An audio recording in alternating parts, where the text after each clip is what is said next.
Hello দোস্ত, আপনাদেরকে দেখাবো বাইকের টাইমিং চেন কিভাবে লাগাতে হয়। এটা হচ্ছে আরসিসির রবার।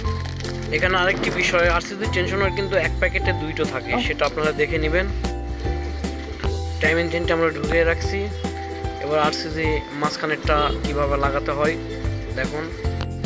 এবার আমরা মাঝখানের এই নাটটি লাগিয়ে দিব আরসিসি টেনশনারের, হাই টেনশনার যেটা সেটার।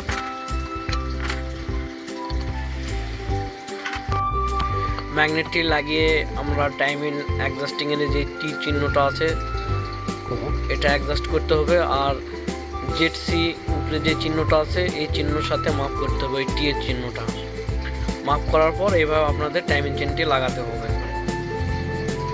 তো জাস্ট আমাদের টাইমিং চেন ঢোকানো হয়ে গেছে, আর এই চিহ্নটাও অ্যাডজাস্ট হয়ে গেছে। আমরা এবার নাটটা লাগিয়ে দিচ্ছি। এটা ছোট রাবারটা লাগিয়ে দিলাম।